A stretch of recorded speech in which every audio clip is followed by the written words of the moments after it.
Welcome to Motorcycle Insider. My name is Tristan, and this is your destination for information from inside the powersports industry. Today's machine was provided by Seminole Powersports in Sanford, Florida. SPS has been in business since 1982, and they have everything that you need to get started on your next adventure. Call or stop by today to get started. Today's machine is the 2019 Husqvarna Vitpilen 701. This bike shares the engine of the 701 Supermoto, 701 Enduro, KTM 690 SMCR, as well as the KTM Duke 690. This power plant is the most powerful production single-cylinder engine ever made. This bike is the bigger brother of the Vitpilen 401. It features, most obviously, a larger engine, beefed up brakes, some different electronics, as well as better suspension. Now, when I first got my hands on this bike, I didn't think that I was going to have a lot to say about it. I've already reviewed the Vitpilen 401, and my bike shares the same power plant that this one does, so I didn't think there would really be anything that surprised me. But I was completely wrong. After riding this bike, I have so much to say about it, and there's a lot that I'm going to go over with you guys in this video today. This Neo Cafe Racer segment that's emerged in the past few years in motorcycling is very interesting. You get a bike that mimics those of the 70s and 60s, but it performs like a modern bike, and that's a wonderful thing because I hated to see this style of motorcycle die out, and the only time you would really see them was, broken down, rebuilt old bikes that weren't very reliable. But now you can get something that's fuel injected, has modern technology and good power that's going to start every time you need it to start. So with that, we're going to take a look at some things that make this Neo Cafe Racer a Neo Cafe Racer. We're also going to take a look at a few things that make this bike competitive with modern machines of today. And now we're going to take this bike out on the road and see how it rides. I'll be scoring it in 10 different categories, 5 based on a daily rideability and 5 based on performance. Don't forget, always wear your gear.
Husqvarna claims that the Vitpilen 701 takes everything that we love about motorcycles and combines them: a big, single-cylinder engine, lightweight chassis, Spartan aesthetics, and a sporty riding style. Together, these attributes create an unmistakably pure riding experience, forcing your knee out in the bends and encouraging you to keep a clear mind and focus on nothing but the ride. Reduced to an authentic mix of classic thinking and modern design, the Vitpilen 701 is synonymous with the Swedish heritage of Husqvarna motorcycles. The lightweight and narrow bodywork is shaped into the Vitpilen 701's progressive design and intelligently allows for seamless movement while riding.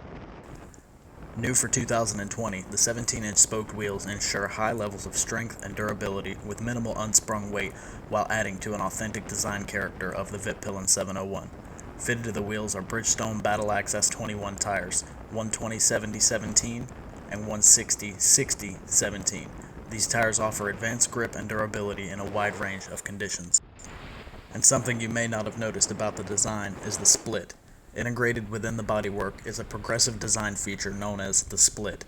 This division runs diagonally from top to bottom and starts at the rear of the fuel tank down to the exhaust hanger. This element is unique to Husqvarna and further showcases the brand's pioneering design direction. The seat of the Vitpilen 701 uses high-quality foam and leather fabric, which, despite its reduced appearance, remains comfortable to the rider. Extending from the main bodywork and seamlessly floating above the rear wheel, the seat forms a part of the minimalistic rear subframe. A new pillion seat cover for 2020 provides a clean look and complements the unique lines of the Vitpilen 701. The aluminum filler cap proudly displays the Husqvarna Motorcycles logo like a stamp of premium quality, standing humbly but bold on the fuel tank. The tank is seamlessly integrated into the design and is a central focal point of the Vitpilen. The intelligent design also allows the rider to move seamlessly between riding positions, while a painted finish and subtle accents highlight its progressive and unique design. Clip-on handlebars attach to forged aluminum triple clamps central to the Vitpilen 701. In keeping with the minimalistic look and authentic design, the control zone is not obstructed by fairings and simply features a digital display unit with necessary information. A super bright, premium LED headlight on the Vitpilen 701 conveys an unmistakable look. Around the circumference is a daytime running light, making the Vitpilen 701 clearly visible in all conditions. The LED taillight is integrated within the sleek bodywork and gives the rear end a clean, uninterrupted appearance. The Vitpilen 701 is powered by a modern 692.7 cubic centimeter liquid-cooled single-cylinder engine that features the latest in design and electronic technology, with a peak of 75 horsepower and 53 foot-pounds of torque. There's no doubting this motorcycle's performance potential. The electronic fuel injection is operated by a ride-by-wire system and delivers immediate, sharp, and refined power controlled by a standard traction control system. The latest technical solutions, such as an up and down easy shifter, deliver exceptional rideability, while innovative production processes and highest quality materials ensure premium reliability and efficiency, resulting in a very long 6,200-mile service interval. And by the way, easy shift is Husqvarna's lingo for a quick shifter, and the quick shifter on this bike works very well. I was a little disheartened at first because at lower RPMs under a lower amount of load, it does seem very slow and grabby, but at higher RPMs under load, it's very smooth and very quick. The reason it feels so sluggish in lower RPMs, my speculation anyway, is because it's a single-cylinder engine, and most of you who have ridden something with a quick shifter, it was probably on an inline 4-cylinder motorcycle, and it's a whole different animal trying to engineer an ignition retarding system on a single-cylinder bike. So with all of that being said, I think they did a fantastic job on the quick shifter. The lightweight trellis frame is constructed to ensure precise handling and deliver confidence in all situations. By using high-grade chromium molybdenum tubular steel, detailed feedback is transmitted to the rider through precisely engineered torsional rigidity and longitudinal flex. This guarantees advanced agility and stability, combined with perfect weight distribution and a tight turning circle that's highly useful in urban environments. The Vitpilen 701 is fitted with hydraulic Brembo brake calipers, which are manufactured to the highest standards, and in combination with 320mm front and 240mm rear perforated steel discs, deliver controllable and confident braking performance. The Vitpilen is also fitted with a state-of-the-art Bosch ABS system, ensuring the highest level of safety in varying braking conditions. The WP Apex suspension on the Vitpilen is made to exacting standards, ensuring the highest level of quality and craftsmanship. The front suspension features an upside-down 43mm fork, while the rear features a monoshock connected via a linkage to the swing arm. The high-quality components are adjustable for constantly changing urban environments. And now, moving on to the scoring. As far as the daily score goes, we're going to be looking at comfort, reliability, maintenance, practicality, and price. So, as far as comfort goes, it's not the most comfortable bike in the world. I know I say that about a lot of bikes, but anything that's in this position is not going to be very comfortable. When you're hunched over, your weight's on your wrists, and there's strain on your lower back. But on a bike that actually has some power, you need to be in that position, or you're probably not going to be able to hold on to it. In the example of my Supermoto, you are pretty straight up, but the seat does kind of slant up towards the rear a little bit to hold you in, and you're in a position where it doesn't hurt to hang on. And I mean, the bike's made to do wheelies anyway, so that's just going to happen and you're not going to fall off. But I digress. The bike is not super comfortable. The seat does have a really unique shape, but it does work. It's very square, so it feels strange between your legs when you have your feet down. But once you have your feet on the bike, the way the bottom of the tank is shaped, you can really hug onto this bike super tight. And it seems very well thought out, and it does work very well. But that being said, the seat's hard, and comfort's going to get a 5 out of 10. I see this bike being very reliable in the long run. The power plant is solid, it makes a lot of power, it's very reliable. Everything on this bike, all of the equipment is very high quality and very well made, so I don't see any problems that are going to arise from the quality of the equipment or the power plant. The only reason the bike doesn't score perfectly in this category is because, though it has been fixed, early on there were some issues with clutch slave cylinder failures, and I have witnessed that. It's an easy fix. Husqvarna has put out a fix for it that can be done at your dealer before you purchase it, but all of the 2019 and up models, this has already been remedied from the factory, so nothing to fear, but reliability is going to get a 9 out of 10.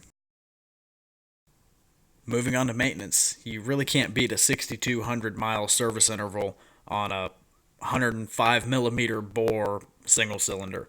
So with the size of this engine and the power that it makes with that kind of service interval, which I would recommend changing it a little bit earlier, you do start to feel the oil get thick and broken down after 3,000 to 4,000 miles, so I would recommend changing it around that point if you want peak performance and to get the most out of the bike. But that being said, maintenance gets a 10 out of 10.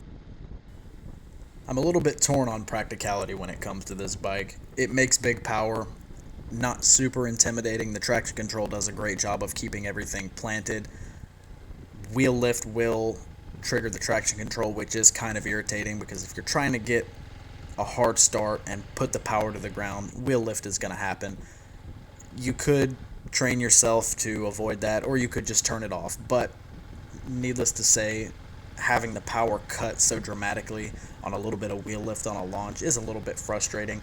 Not really what I'm getting at in this category, but as far as practicality goes, it's a little hunched over. It's not quite as uncomfortable as the Vitpilen 401. This bike is stretched out a little bit more. The bars are up a little bit higher.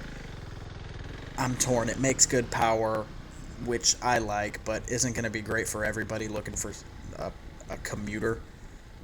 You could commute on this bike. It's going to be comfortable for trips longer than an hour. But like I said, I'm torn. I don't really know how practical this bike is compared to some other things. I would tell you that a 701 Supermoto is going to be a lot more practical for daily riding because my bike is super comfortable. I can ride it all day. And I'm not hunched over with my weight on my wrist on my way to work every day. So I'm just going to have to split it in the middle, but we'll give it the benefit of the doubt. So practicality is going to get a 6 out of 10. And now as we go on to talk about the price, here's where things get a little weird. For 2018 and 2019, the MSRP of this machine was $11,999. While the bike is worth every cent of that and more in my opinion, the price for 2020 has been reduced to an MSRP of $96.99. Now, you've received new tech on this bike, the WP Apex suspension, the spoked wheels as opposed to the aluminum wheels, which I think is a really nice choice. I always thought the 401 wheels would go way better on this bike. But you're receiving more on this bike and you're paying less money. I think Husqvarna took a look at sales figures and decided that lowering the price would be the best way to get more riders on this bike, when the R6, being the epitome of the middleweight super sport class in most people's eyes, is only $11,199, and the 636 Ninja is $10,999 with ABS. More people are going to tend towards something that's already been proven and is already known and already accepted as being cool, and they're not willing to take that step to this bike and try something unique, which I totally understand. The bike was worth $12,000 for sure, but now it's definitely a steal at under $10,000, so price is going to get an 8 out of 10. Rounding out the daily category, this bike is left with a score of 38 out of 50, which is not bad for something that isn't trying to be practical right off the bat. It's trying to be neo, cafe, racer, retro, sport bike, and it does all of those things, but it's also fairly practical. Moving on to performance, the bike's very powerful. It was very strange for me to be in this position experiencing that big single power that I get from my Supermoto, and it was great. I really enjoyed the power delivery of this bike, having linear single cylinder power and having power low down on a bike like this where you're used to having to wind it out is really nice. It's much more practical than an inline 4-cylinder power plant in this application. In my opinion, you're getting more top-end horsepower out of an inline 4, but I'd be willing to say that this thing would tear it up on a racetrack and on some shorter stuff where acceleration is favored over top speed. I think this bike is going to dominate. That being said, you could always use a little bit more. I think a Power Commander would do wonders for this bike, and power is going to get a 9 out of 10. On to braking. The Brembo brakes on this bike are extremely good, super tight. The feel is amazing, having these radial master cylinders, and that's the big thing that I'm missing out on my 701. I have conventional clutch and brake master cylinder reservoirs, and these master cylinders are so much better. The feel, the modulation is just so much nicer, and these don't leak. My master cylinder cover on my brakes started leaking, and I had to get the blue anodized cap that I could tighten down harder to get it to stop leaking, which tightening the crap out of it is not the best solution, but hey, whatever works, right? So that being said, the brakes are super tight. I ate them up, and the ABS works very well to keep the back wheel planted, and braking is going to receive a 10 out of 10. The suspension on this bike is pretty good. I can see why they chose to upgrade to the Apex suspension. I've got a feeling that the 2020 model is going to ride quite a bit better. You do have full adjustability in the suspension setup, as well as a high range of adjustment. You have 32 clicks, compression and rebound in the front, I believe 5 in the rear, and you have high speed and low speed compression dampening for the rear monoshock, which is nice to have all of that adjustability. The only reason I'm not giving this a higher score is because I know that Apex suspension is better, so suspension is going to receive a 7 out of 10. This, like other Husqvarna motorcycles, is going to get a little dicey when we start to talk about technology. The instrument cluster is very basic. I do wish I had some of the instruments that this bike has on mine. It is nice having a tachometer, as basic as it is. It's very fitting for this bike to have a circular style, but it also be digital, so that's kind of nice. I do like the dash on this bike. It goes well in mirroring the design of the headlight, but it is basic. We're not looking at a TFT full color display here like a lot of manufacturers are going to, but the quick shifter, the ABS, the traction control, all of the tech systems on this bike that go towards the performance are very good, so technology is going to receive a 7 out of 10. Now, handling. This bike handles extremely well, with one little exception. I don't like these tires. The Bridgestone Battle Axe have never been a favorite of mine, and I've heard complaints from other people. This is the first time I've ridden a set, especially, riding these on a bike that I'm somewhat familiar with. I really didn't like them. I feel like they're lacking a little bit as far as dry grip goes. I did not ride them in the wet, thankfully, because I don't have high hopes for them. I could be wrong. It could just be because these tires are still new. I did my best to scrape them in and really lean down and make sure all of the rubber was contacted with the pavement before I started getting on it a little hard. but I did have some front end dipping and some low speed type maneuvers where the front end kind of felt like it wanted to push to the outside, and I don't really like that. It's not very confidence inspiring. I think the Conti Attack Supermoto tires that are on the 701 Supermoto are much better, and I think they would have done well on this bike. I don't see any reason why they couldn't have used those on this bike. They're about the same weight, they do about the same top speed. This has a few more miles an hour on the top end. I want to say 137 compared to the 701 Supermoto's 125, 130-ish. But nonetheless, I don't like the tires, but the bike handles really good. If you're used to a super sport ergonomic, this is the bike for you. If you're a motocross rider or you've had a dirt bike type background, definitely go with the Supermoto. It's going to be more comfortable for you. Also, I don't think this bike is nearly as forgiving as the Supermoto is. You can kind of get a little crazier on the Supermoto, and you still feel like you're safe. This does give you that sharpness of a super sport, and you could get yourself into trouble if you didn't know what you're doing. All of that being said, handling is going to get a 9 out of 10.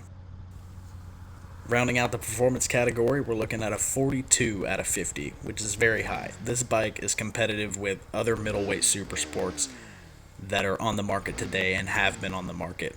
Husqvarna did a fantastic job with this bike. I think it would be a beast and an absolute hoot on a racetrack, and it's great to ride around on the street as well.